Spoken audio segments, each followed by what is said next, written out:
Aries, ngayong gabi ay hindi ordinaryong gabi. Sa katahimikan, may kumikislap na kandila, at ang munting apoy na iyon ay nagdadala ng mensaheng matagal nang hinihintay ng iyong kaluluwa. Sinasabi nila na kapag sumasayaw ang kandila ng walang hangin, ito ay espiritu na sinusubukang magsalita, at sa pagkakataong ito, tinatawag nito ang iyong pangalan. Paano kung ang sagot na matagal mo nang hinahanap, tungkol sa pag-ibig, tadhana, o sa taong umalis, ay nakatago sa apoy na iyon? Huwag kang lumingon ngayon. Panoorin ng mabuti, dahil bago matapos ang videong ito, maaaring may magising sa loob mo, isang bagay na maaaring magbago ng iyong buhay magpakailanman. Maligayang pagdating, Aries. Pinatnubayan ka ng universo dito sa isang dahilan. Walang mga pagkakataon lamang, tanging banal na oras ang umiiral. Kung nakararamdam ka ng pagkabagot kamakailan, nakakita ng kumikislap na ilaw, o nakaramdam ng kakaibang katahimikan bago matulog, ang mensaheng ito ay para sa iyo. Ang apoy ng kandila ay hindi lamang liwanag, ito ay salamin ng iyong kaluluwa, na nagpapakita ng mga bagay na matagal nang nakatago sa iyong kalooban. Naniniwala ang mga Pilipino na kapag mas maliwanag ang pagkasunog ng kandila ng walang dahilan, malapit na ang isang biyaya, at ngayong gabi, nakasulat ang iyong pangalan sa biyayang iyon. Sa pagbasa na ito, tuklasin natin kung ano ang sinusubukan ipahayag ng apoy, tungkol sa iyong puso, sa iyong landas, at sa taong tahimik ka pa ring iniisip. Huminga ng malalim, Aries. Sindihan ang iyong kandila, buksan ang iyong puso, at makinig ng mabuti. Ang sagot na matagal mo nang hinihintay ay papalapit na sa pamamagitan ng liwanag ng apoy. Emosyonal na pagkatuklas. Aries, kamakailan lamang, naramdaman mo na may nagbabago sa loob mo, parang isang tahimik na bagyo na hindi umuungal ngunit nanginginig sa ilalim ng ibabaw. Sinusubukan mong manatiling matatag, nagkukunwaring ayos ka lang, pero alam ng puso mo ang katotohanan. Gabi-gabi, kapag pumupuno ang katahimikan sa paligid, paulit-ulit na bumubulong ang isipan mo ng parehong tanong, ano ba ang hinihintay ko? Marahil ay nakakita ka na ng mga palatandaan, ang kandilang kumikislap kahit walang hangin, ang biglaang ginaw sa balat, o ang isang kantang tumutugtog sa mismong oras na nami-mismo ang isang tao. Hindi ito basta-basta. Sa tradisyong Pilipino, ang ganitong mga sandali ay pahiwatig ng langit, sagradong palatandaan mula sa universo na tinatawag ang iyong enerhiya. Marami kang pinapasan, Aries, ang sakit ng mga bagay na hindi natapos, ang mga alaala na ayaw maglaho, ang pananabik sa mga sagot na hindi mo natanggap. Ngunit ang pagbasa na ito ay hindi lang tungkol sa nawala sa iyo. Ito ay tungkol sa mga bumabalik o marahil sa mga bagay na sa wakas ay nagpapakita ng kanilang sarili. Sinasabi nila na kapag ang apoy ng kandila ay yumuyuko patungo sa iyo, nangangahulugan ito na may espiritu o enerhiya na sinusubukang maabot ang puso mo. At kamakailan, tila gumagalaw ang apoy sa tuwing iniisip mo ang isang tao. Marahil ito ay isang minamahal na hindi mo makalimutan. Marahil ito ay isang pangakong hindi natupad. O marahil, Aries, ito ang iyong sariling kaluluwa na humihiling na muling makita. Ikaw ang tanda ng apoy, ng pasyon, at ng tapang. Ngunit kahit ang pinakamalakas na apoy ay minsang kailangan ding magpahinga, hindi dahil ito ay mahina, kundi dahil natututo itong mas magningning sa katahimikan. Nakikita ng universo kung paano ka nagsisikap na manatiling matapang habang bitbit ang mga hindi nakikitang sugat. Matagal na nitong hinihintay ang sandali na titigil ka na sa pagtakas at mararamdaman lang. Ngayon gabi, dumating na ang sandaling iyon. Huminga ng malalim. Tumingin sa kandila sa harap mo. Pansinin kung paano ito gumagalaw, matatag, banayad, buhay. Ang liwanag nito ay refleksyon ng sarili mo. Kapag ito'y sumasayaw, ito ay ang pagbabago ng enerhiya mo. Kapag ito'y humihina, ito ay ang pagbitaw ng iyong espiritu sa sakit. At kapag muling nagniningning iyon ay paalala mula sa universo na walang dilim ang makakain ng liwanag mo. Maraming Pilipino ang naniniwala na kapag nagsindi ka ng kandila sa tahimik na silid, ang iyong mga ninuno ay lumalapit, hindi upang takutin ka, kundi upang protektahan ka. Ang kanilang mga bulong ay gumagabay sa iyo sa gitna ng kawalang katiyakan, ginagawang direksyon ang kalituhan. Kaya kung nananaginip ka ng mga mahal sa buhay, o nagigising sa kakaibang oras ng gabi, unawain ito, hindi ito pagkakataon lamang. Ito ay koneksyon. May dahilan kung bakit muli kang natagpuan ng apoy. Naglalakad ka sa buhay na naghahanap ng kaliwanagan, at ngayon, nagsisimula ng magtagpo ang mga palatandaan. Bawat kisap, bawat anino sa pader, bawat init na nararamdaman mo sa dibdib, lahat ito ay nagdadala sa isang katotohanan, hindi ka nakalimutan. Aries, ang tadhana mo ay hindi huminto, ito ay naghahanda. Inilalinya ng universo ang tamang tao, tamang oras, at tamang sitwasyon para sa paggising mo. Kailangan mo lang huminto, huminga, at pansinin ang liwanag. Kaya ngayong gabi, hayaang magsalita ang kandila. Hayaan itong ikwento ang iyong kwento, ang kwento ng isang kaluluwa na tumangging sumuko kahit walang nakatingin. Dahil iyon ang ikaw, Aries, isang mandirigma ng liwanag na nakakahanap ng lakas hindi sa ingay, kundi sa katahimikan. Patuloy na obserbahan ang apoy. Sa lalong madaling panahon, makikita mo, hindi lang ito kandilang nagsusunog sa harap mo. Ito ay ang iyong kaluluwa na naaalala ang sariling kapangyarihan. Espiritual na pagpapahayag. Aries, ngayong bukas na ang iyong puso at nagsimulang magsalita ang katahimikan, panahon na upang makita kung ano ang sinusubukang ipahayag ng apoy. Ang kandila sa harap mo ay hindi na lamang wax at apoy, ito ay naging tagapaghatid sa pagitan ng mga mundo, nagdadala ng mga bulong mula sa banal patungo sa liwanag na nakikita mo. Pansinin ng mabuti. Tingnan kung paano ito gumagalaw. Kapag ang apoy ay kumikislap ng maligalig, hindi ito kaguluhan, ito ay pagbabago ng enerhiya, mga mensahe na tumatawid sa dimensyon. Sa pamahiin ng mga Pilipino, sinasabi na kapag sumasayaw ang kandila sa tahimik na hangin, may di nakikitang presensya na malapit. Hindi upang saktan, kundi upang magsalita. Minsan ito ay espiritu, minsan naman ay tadhana mismo na sinusubukang makuha ang iyong atensyon. Para sa Aries na pinamumunuan ng apoy, banal ang tanda na ito. Ang apoy ay kumakatawan sa iyong sariling kalikasan, masigasig, padalos-dalos, matapang. Ngunit kamakailan, hindi naintindihan ang apoy na yon. Naramdaman mong pagod, nagtatanong kung bakit sabay na buhay at pagod ang puso mo. Nais ng universo na malaman mo ito, hindi mo kailanman nawawala ang iyong liwanag, ikaw ay pinapakinis lamang. Ang apoy ng kandila ay yumuyuko sa iba't ibang paraan, bawat isa ay may dalang mensahe. Kung ito'y kumikislap ng banayad at matatag, nangangahulugan na malinaw ang iyong landas, natatanggap ang iyong mga panalangin. Kung ito'y hindi pantay ang pagkasunog, ang iyong enerhiya ay nasa tunggalian, hinihiling sa iyo na bitawan ang pagdududa. Kung ang apoy ay tumataas at tumitibay, iyon ang paggising ng iyong espiritu, senyales na papalapit na ang iyong hinihiling. Aries, isipin ang sandaling ito bilang sagradong pag-uusap. Nakikinig ang kandila kapag ikaw ay nagsasalita, at sumasagot kapag tahimik ka. Kaya ngayong gabi, habang nakatitig ka sa liwanag nito, subukang huwag magtanong, maramdaman lamang. Ang init na nararamdaman mo ay hindi lamang mula sa wax, ito ay mula sa di nakikitang mundo na tumutugon sa iyong tawag. Maraming nakatatanda sa Pilipinas ang nagsasabi na ang apoy ay hindi lamang nagpapakita ng kung ano ang nasa paligid mo, ipinapakita rin ito kung ano ang nasa loob mo. Kapag ang liwanag ay tahimik, ito ay ang iyong espiritu na nakakahanap ng kapayapaan. Kapag ito'y nanginginig, ito ay ang iyong damdamin na lumilitaw, ang mga itinago mo upang magmukhang matatag. Itinuturo sa iyo ng kandila na harapin ang mga damdaming iyon, hindi katakutan. Dahil ang apoy ay hindi sumisira sa katotohanan, sinusunog nito ang kasinungalingan. May mas malalim ding lihim na nakatago sa liwanag nito. Napansin mo ba, Aries, na minsan ay bumubuo ang apoy ng hugis, isang kurba, puso, o mata? Iyon ang wika ng universo, nagpapakita ng mga simbolo na sumasalamin sa tanong ng iyong kaluluwa. Kapag nakakita ka ng hugis mata, nangangahulugan ito ng kaliwanagan, kapag bumuo ng puso, nangangahulugan ito ng pagpapatawad at koneksyon. Kapag ang apoy ay mas lumiwanag habang iniisip mo ang isang tao, iyon ang senyales, iniisip ka rin nila. Hindi ito pagkakataon lamang. Ang enerhiya ay hindi nagsisinungaling. Ang mundo ng espiritu ay may sariling oras, at sa loob ng ilang linggo, patuloy kang binibigyan ng maliliit na senyales, kandilang mas matagal ang pagsunog kaysa karaniwan, wax na tumutulo sa kakaibang pattern, o usok na umaangat at biglang nawawala. Lahat ng ito ay senyales ng galaw sa iyong tadhana. Ang dating naipit ay ngayoy pinapalaya. Aries, simple ngunit makapangyarihan ang banal na mensahe, ikaw ay ginagabayan pabalik sa tamang daloy. Ang tao, oportunidad, o pangarap na talagang para sa iyo ay abot kamay na.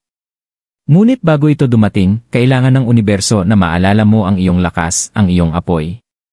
Ito ang dahilan kung bakit ka dinala sa kandila. Hindi ito basta-basta.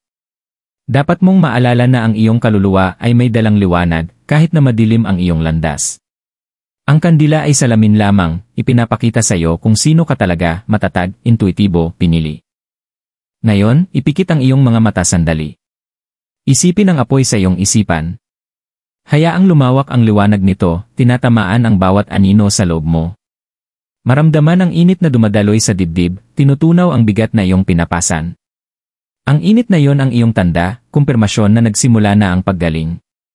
Sa kulturang Pilipino, banal ang apoy dahil nag-ugnay ito sa langit at lupa.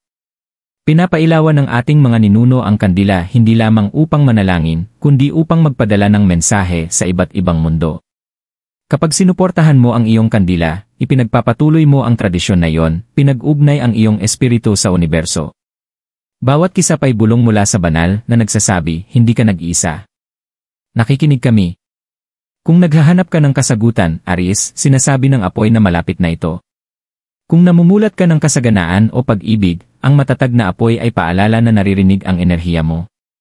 At kung hinihintay mo ang isang tao na maunawaan ang iyong katahimikan, alamin ito, ang apoy na nagliliyab ngayong gabi ay maaaring ang parehong apoy na nagpapailaw sa kanilang mga iniisip tungkol sa iyo. Kaya patuloy na obserbahan. Ang liwanag ng kandila ay maaaring kumikislap, ngunit hindi ito nawawala, tulad mo. Ang mensahe ay unti-unting bumubukas, Aries. Huwag madaliin ang mga palatandaan. Ang tadhana ay hindi huli, ito ay eksakto. Sa banal na sandaling ito, habang natutunaw ang wax at pumupuno ang hangin ng amoy ng usok, may isang bagay na di nakikita ang isinulat pabor sa iyo. Inilalinya ng universo ang lahat, ginagabayan ng mga espiritu, at ang apoy mo, ang kaluluwa mo, ay naalala ang layunin nito. Ang liwanag ng kandila ay ang iyong propesya, Aries. At ngayong gabi, sa wakas, tinatawag nito ang iyong pangalan. Pagpapahayag at gabay.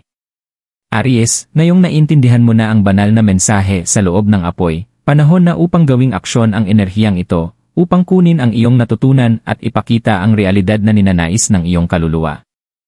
Nagsalita na ang kandila, at ang liwanag nito ay nagsimulang linisin ang iyong landas. Ngunit humihiling ang universo ng isa pang bagay, ang iyong pakikilaho. Ang pagpapahayag ay hindi tungkol sa kontrol, ito ay tungkol sa pakikipagtulungan. Ito ay kapag ang iyong puso, isip, at espiritu ay kumikilos ng magkakaugnay sa banal na plano. At ngayong gabi, sa ilalim ng banayad na liwanag ng iyong kandila, tinatawag ka upang gawin ang hakbang na iyon. Ritual ng malinis na apoy. Humanap ng tahimik na lugar. Ilagay ang kandila sa harap mo, puti para sa kadalisayan, o ginto kung naghahangad ng kasaganaan. Ilagay ang isang mangkok ng maalat na tubig sa tabi nito, simbolo ng proteksyon at kaliwanagan. Habang sinisindihan ang kandila, bulungin ang iyong buong pangalan ng 3 beses, at sabihin ng malumanay. Mula sa apoy na ito, pinakakawalan ko ang hindi na nakalilingkod sa akin. Mula sa liwanag na ito, tinatanggap ko ang palaging nakalaan para sa akin. Ipikit ang mga mata. Isipin ang apoy na lumiliwanag, sinusunog ang sakit, kalituhan, at pagdududa. Isipin ang sarili na napapalibutan ng gintong liwanag, kalmado, ligtas, at bagong buhay. Kapag binuksan mo ang mata, mapapansin mo ang apoy na tila mas matayog. Iyon ang tanda mo, nagbago ang enerhiya. Ang simpleng kilos na ito ay naglilinis ng iyong aura at nagpapalakas ng koneksyon mo sa universo. Sa paniniwala ng mga Pilipino, ang liwanag ay naglilinis. Kapag ang kandila ay matatag na nagsusunog pagkatapos ng ganitong panalangin, nangangahulugan na narinig ang iyong espiritu. Dahon ng laurel ng layunin. Ngayon, Aries, kumuha ng dahon ng laurel, simbolo ng tagumpay at pabor ng banal. Isulat dito ang isang hiling o afirmasyon mula sa puso mo. Maaari itong, handa na akong tumanggap ng pag-ibig, o dumarating sa akin ang kasaganaan, o kahit ako ay gumaling at ginagabayan. Hawakan ito sa ibabaw ng apoy ng kandila, hindi masyadong malapit, sapat lamang upang maramdaman ang init. Maramdaman ang enerhiya ng apoy na sumasanib sa iyong layunin. Kapag handa ka na, sunugin ng ligtas ang dahon, hayaang umakyat ang usok parang panalangin. Naniniwala ang ating mga nakatatanda na ang usok ay nagdadala ng iyong mga hiling sa langit, ito ang iyong kaluluwa na direktang nakikipag-usap sa banal. Habang nananahan ang abo, bulongin. Ganito na. Natanggap na ng universo ang aking panawagan. At maniwala ka na ito'y totoo. Pagpapahayag sa katahimikan. Aries, ikaw ay tanda ng aksyon, matapang, masigasig, at hindi mapipigilan. Ngunit minsan, ang pagpapahayag ay hindi nagmumula sa paggawa pa, nagmumula ito sa pagpapahintulot. Itinuro sa iyo ng apoy ng kandila ito, hindi ito pinipilit ang liwanag, simpleng nasusunog lang. Kailangan mo ring matutong magsunog ng may pananampalataya. Kapag nakakaramdam ka ng pag-aalala sa oras, alalahanin ang karunungan ng Pilipino. Ang biyayang nakalaan sa iyo, hinding-hindi mapupunta sa iba. Hindi nakakalimot ang tadhana, hinihintay nito ang kahandaan. Kaya gamitin ang oras na ito para huminga, maniwala, at magtiwala. Bawat pagkaantala ay paghahanda. Bawat katahimikan ay proteksyon. Apoy ng kapatawaran. May isa pang hakbang, Aries, kapatawaran. Hindi makakaangat ang apoy kung nakakulong sa usok. Hindi makikinang ang puso kung hawak pa ang sakit. Isulat ang mga pangalan ng nakasakit sa iyo sa papel, pati na ang sarili mo kung kinakailangan. Ilagay ito malapit sa kandila at bulongin. Pinapatawad ko, hindi upang makalimot, kundi upang maging malaya. Pinakakawalan ko, hindi upang mawala, kundi upang mabuhay. Tiklopin ang papel at hayaang hawakan ito ng liwanag ng apoy, sandali lamang, simbolo ng pagpapakawala. Huwag sunugin ng buo, painitin lang. Habang lumalamig ang papel, isipin na gumagaan ang iyong espiritu. Nililinis ng gawaing ito ang emosyonal na nalalabi. Sa paniniwala ng mga Pilipino, kapag pinakawalan mo ang sakit sa apoy, tinatanggap ito ng mga ninuno, binabago, at ibinabalik ang kapayapaan sa kapalit. Kandila ng panawag. Ngayon na malinaw na ang iyong enerhiya, ang huling hakbang ay tawagin ang iyong ninanais. Tuwing sisindihin mo ang kandila mula ngayong gabi, ulitin ang intensyon ng malakas. Handa na akong tanggapin ang mga biyayang nakalaan sa aking kaluluwa. Ako ay ginagabayan, ako ay pinoprotektahan, ako ay minamahal. Sabihin ito ng may paninindigan, Aries. Liliwanag ang apoy, palaging nangyayari kapag ang iyong mga salita ay tumutugma sa puso mo. Maaari mong maramdaman ang kilabot, banayad na simoy, o bigla ang katahimikan sa silid. Ito ay mga palatandaan ng banal na presensya, ang iyong mga anghel at ninuno ay tumutugon. Espiritual na gabay. Malinaw ang mensahe, itigil ang pagdududa sa mga palatandaan. Ang kisap, ang init, ang paulit-ulit na panaginip, hindi ito basta-basta. Ito ay kumpirmasyon na ang iyong mga panalangin ay sinasagot. Naglalakad ka sa apoy, hindi upang masunog, kundi upang muling isilang. Kung pag-ibig ang iyong hinahanap, mas malapit ito kaysa sa iniisip mo. Ang apoy na nagsisindi para sa iyo ngayong gabi ay maaaring nasusunog din sa puso ng taong nakalaan para sa iyo. Malakas ngayon ang enerhiya ng muling pagkikita, kapatawaran, at banal na timing sa paligid mo. Kung kasaganaan ang ninanais mo, sindihan ang kandila tuwing umaga sa loob ng 7 araw at sabihin ang isalamat bago mo pa makita ang resulta. Ang pasasalamat ay mas mabilis makaakit ng himala kaysa sa paghahangad lamang. At kung kapayapaan ang iyong panalangin, mag-iwan ng isang hindi nasindihang kandila sa iyong silid. Ito ang iyong banal na nakahandang apoy, paalala na kahit nagpapahinga ang apoy, nananatili ang layunin nito. Aries, ito ay hindi lamang ritual, ito ay deklarasyon. Hindi ka na naghihintay ng mga palatandaan, ikaw na mismo ang palatandaan. Ikaw ang apoy na lumalaban sa dilim. Mula ngayong gabi, kapag sinuportahan mo ang iyong kandila, tandaan. Hindi lang wax ang natutunaw, ang mga lumang takot mo ay naglalaho. Hindi lang usok ang umaakyat, ang iyong espiritu ay umaangat. At hindi lang apoy ang nagniningning, ang iyong tadhana ay gumigising. Nagsimula na ang iyong pagpapahayag. Maniwala ka rito. Maramdaman ito. Dahil ang parehong liwanag na nagsisindi sa harap mo ngayon ay nagsisindi na rin sa loob mo. Aries, ang kandila ay nasunog na ng sapat upang ikwento ang kanyang kwento, ang iyong kwento. Ang wax na dati matayog ay ngayon ay malambot at natunaw, ngunit sa loob ng natunaw na anyo ay may nakatago na mahalaga, pagbabago. Tulad ng kandila, isinuko mo ang dating anyo mo upang maging mas dalisay, mas malaya. Ngayong gabi, hindi ka lang nanood ng apoy. Nakinig ka sa iyong kaluluwa. Hinarap mo ang iyong katahimikan. Naalala mo ang iyong kapangyarihan. Bawat kisap, bawat spark, bawat sandali ng katahimikan ay mensaheng isinulat sa liwanag. Binulong nito na kahit sa dilim, ang iyong layunin ay hindi nawala. Kailangan mo lang huminto ng sapat upang makita itong muling nagniningning. Sa karunungan ng Pilipino, kapag ang kandila ay tahimik na nagsusunog matapos ang panalangin, nangangahulugan ito na tinanggap ng espiritu ang iyong alay. Ang kapayapaang nararamdaman mo ngayon, ang katahimikan sa puso, ang init sa dibdib, hindi ito imahinasyon. Ito ay kumpirmasyon. Narinig ka na ng universo. Natanggap na ng iyong mga ninuno ang iyong bulong. At ang iyong enerhiya ay hindi na naglalakbay, sa wakas, nakauwi na ito. Huminto sandali, Aries. Tumingin sa apoy ng huling beses. Pansinin kung paano ito hindi na nanginginig. Ang katahimikan na iyon ay nangangahulugang kaliwanagan. Ang liwanag na iyon ay nangangahulugang pagkakaugnay. Hindi ka na ang taong dumating dito upang maghanap ng palatandaan. Ngayon, ikaw ang taong lumilikha ng mga ito. Kumikilos ang universo sa pamamagitan ng iyong tapang, sa pamamagitan ng iyong pananampalataya, sa pamamagitan ng iyong kahandaang maniwala sa di nakikita. Kung naghihintay ka ng kasagutan, nangyayari na ito. Sinunog ng kandila ang iyong takot. Nilinis ng asin ang iyong pagdududa. Ginawang karunungan ng apoy ang iyong sakit. Tandaan ito, bawat ritual, bawat panalangin, bawat intensyon na ipinapadala mo sa mundo ay palaging bumabalik, pinarami, pinadalisay, at pinagpala. Kaya panatilihin bukas ang puso. Panatilihing buhay ang apoy mo. Kapag muling nagduda ang buhay, kapag sinubukang patayin ng bagyo ang liwanag mo, bumalik sa sandaling ito. Sindihan ang iyong kandila. Bulungin ang iyong pangalan. Damhin ang parehong init na naramdaman mo ngayon. Iyon ang iyong espiritu na nagpapaalala na hindi ka kailanman tunay na nawala. Ang mensahe mula sa universo ay simple, Aries. Ikaw ay liwanag. Ikaw ay minamahal. Ikaw ay ginagabayan. Hindi nagtatapos dito ang paglalakbay mo, nagsisimula itong muli. Mula ngayong gabi, maglakad ka ng may pananampalataya, hindi takot. Maniwala ka na bawat pagkaantala, bawat katahimikan, at bawat luha ay bahagi ng banal na sayaw na nagdala sa iyo dito, sa sagradong pagkaunawa na ito.